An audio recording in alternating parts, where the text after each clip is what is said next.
Sister ఇప్పుడు hair cut చేయించుకోవడానికి మీకంటూ ఒక రీజన్ ఉంది, అంటే బయట ఆడపిల్లలు ఫేస్ చేస్తున్నారు, మీరు ఫేస్ చేసే సిచ్యువేషన్స్ మీకు ఎదురయ్యాయి, చాలా ఎదురయ్యాయి. ఇప్పుడు హెయిర్ కట్ చేయించుకున్న తర్వాత చాలా మంది మిమ్మల్ని లెస్బియనా ట్రాన్స్జెండరా అని క్వశ్చన్ చేస్తున్నారు.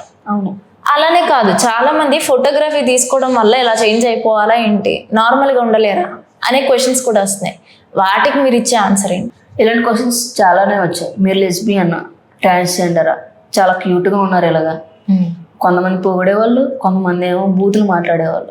ఎప్పుడైతే ఇన్స్టాగ్రామ్లో ఒక రీల్ హైలైట్ అయ్యిందో అక్కడ నేను ఒకరిని పొగిడే రీల్ చేశాను, కానీ అతన్ని పొగిడినా సరే నన్నే ఏమో నెగిటివ్ కామెంట్స్ చేశారు.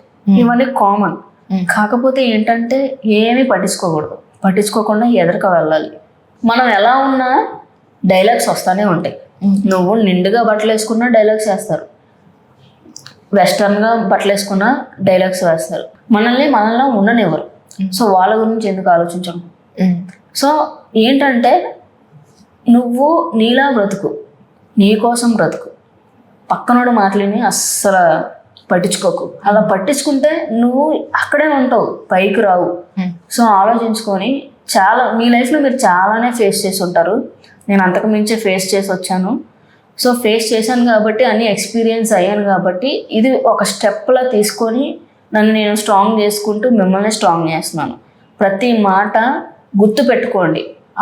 ఆ ప్రతి మాటని మీరు రివర్స్లో దెబ్బ కొట్టాలి.